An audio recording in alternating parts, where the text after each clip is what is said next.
Hi folks, welcome back to the Amazing Education channel, the show that gives you video, but it's really what you need to know. It's not about watching the video because, well, it's just a simple iPhone camera, and I try to show you nice places, but it's really information that you need to know. So today's topic is going to be about retirement and work. So people think they want to retire, and it can be, well, something that happens. It's not always good. So, when you look at people that are working full time and then they switch into having no work whatsoever, it can be very stressful and they could have a decline of health. So it's important, you need to have active social life and try not to just be working as you age. My point is, don't have your life completely based on only working and at any time of your life. And I would say the reason is because once that's taken away, suddenly you don't have the coworkers and friendships at work, and it's very common that people have neglected to have any outside interests, any friends, and social activities, and then they say like, well, I'm just going to stay home. I really hated going to work because I got so tired, and even though I liked the people, it was very tiring. And so what can happen is they sit at home and they were already tired going to work. Then they discover, darn it, I'm still the same old tired person even though I'm at home. And the added thing is now I don't have friends because all my friends were workers at work and have nothing to do. And, then that's sort of an issue. So it might be better to, what can you do is absolutely negotiate that you maybe work part-time instead of retiring. And when you're working, if you can afford it, which, usually you can arrange your life, cut your expenses, move to a cheaper place, rent space from your home to other people to make, as they say, make ends meet. In other words, to have enough money to pay for everything, so that you don't have to work full time. So you have free time during the regular week to do social activities and other activities that you won't have to quit along with your job. Because even retiring, you're pretty much quitting your job, but you don't want to quit on life altogether. And so that's important. And I'll talk about myself a little bit. So I drive for Uber, a little bit for Lyft. I teach students, actually almost any age, older than 5 years old, maybe 5 years or older. And I do that part-time. So I do these things part-time, and I don't... I'm concerned about this topic because I don't have much outside of work. And but one thing you can do is get involved in your interests, like maybe some kind of political or philosophical group. If you can hang out with friends and family, maybe some friends and family are not working full time, and you can do activities with them and learn some hobbies, and maybe rearrange your priorities instead of basing your entire ego on your career and money. Think more about time, health, relationships, and that kind of thing.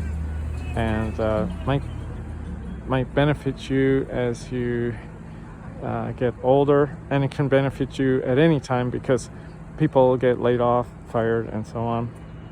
Now, I'm not saying that work isn't important, In fact, depending on how much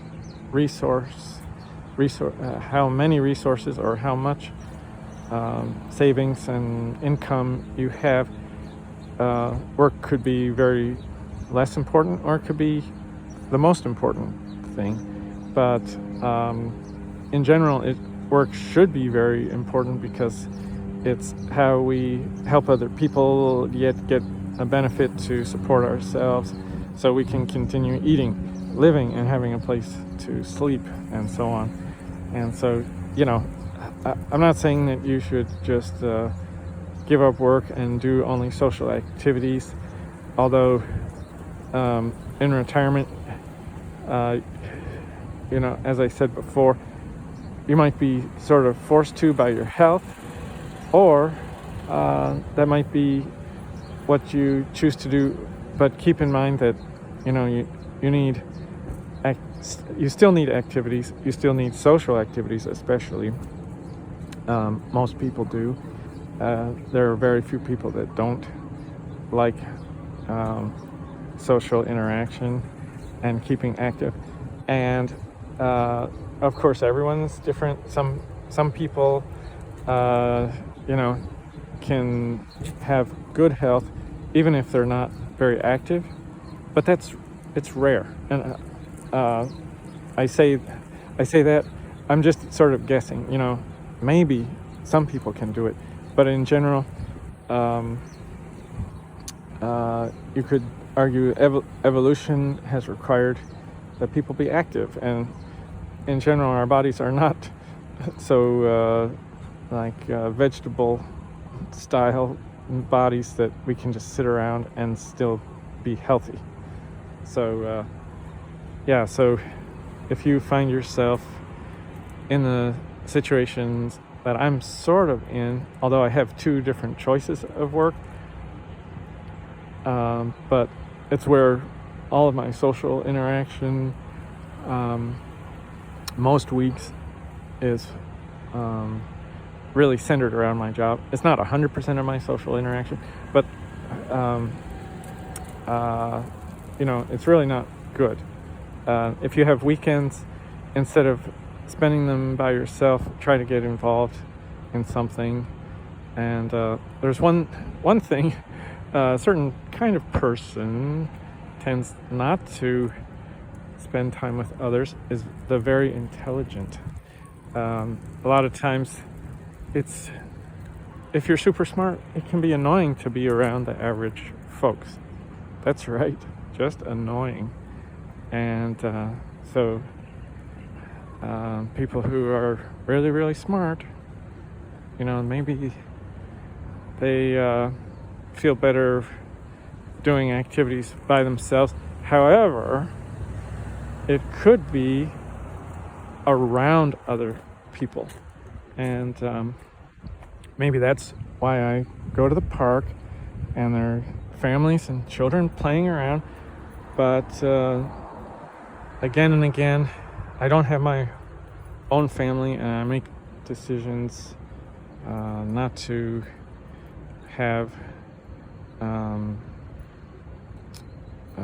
I don't know, like close relationships with maybe a lot of people that perhaps they're not geniuses.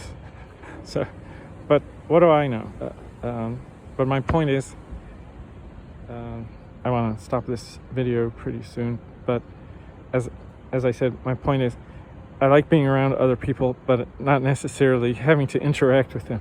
And part of it can be, what if a lot of people are not very active and you tend to be more active? Then you feel like you're being held back if you hang out with them.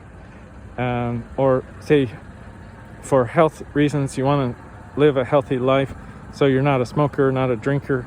And then a lot of people do drink, and some people smoke, and so you just don't want to develop those bad habits. You don't want to be around people doing that, and then that can cut out big group activities. But as I said, you can still, go to a busy place where there are a lot of people and just do your own thing, and you're still around people and you can still talk with them.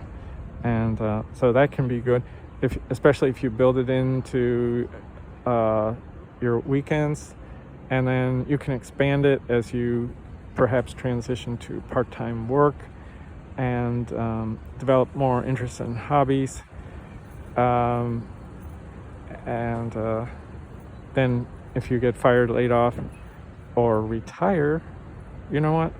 You have other things that you can do, and it doesn't seem like your life is just over terrible and boring if you're forced to not work. And as I said, a lot of times health can force you to not work. And if you don't know what to do with free time and your health isn't good, you don't know how to do like leisure activities and be around people in a condition when your health is not very good, that can be a problem, and then could cause a lot of loneliness. So another issue is if you live by yourself and people therefore are not around you all the time at home, and you have health problems, well, that's it could be an extremely lonely time. What can you do about that? Well, I discovered living in a shared situation. I rent just a room, and so other people are around in the house, and then suddenly you have people to talk to if you're not married. And what happens is many people, they have a large house and they refuse to rent out any of the rooms, so they live by themselves after either a husband or a wife dies. And then, gosh, it sure is quiet, and it's really not good. And then they can feel like, oh gosh, I'm not enjoying this at all, and their health can quickly go down. But it could happen at any age, and so just watch out for that. And I know somebody that sort of solved that issue by renting out rooms and taking care of the yard. His health is still good. Actually, in the past, I did a similar thing. That I was in a large, like a 4-bedroom family house, and instead of renting a room, I rented out the rooms, and I lived there. And so I had people to interact with. It was actually people that became good friends.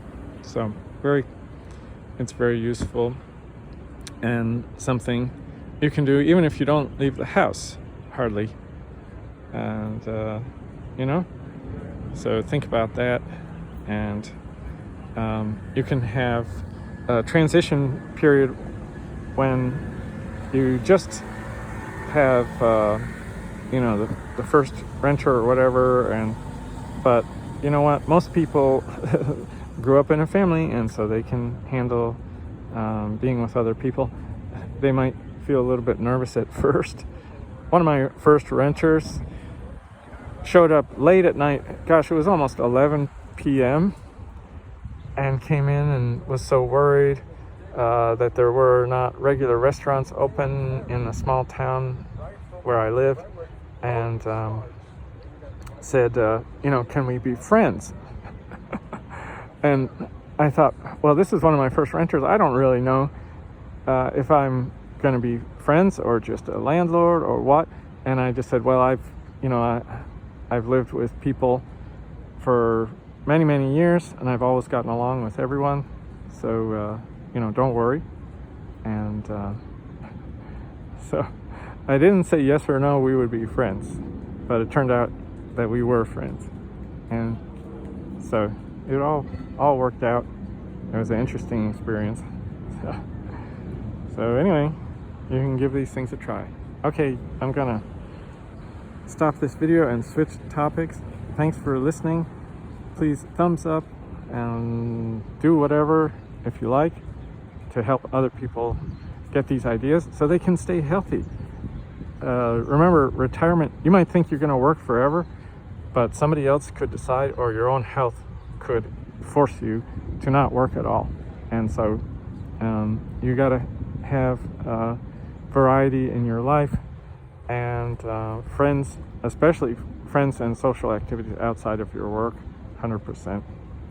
Okay, take care now. Bye.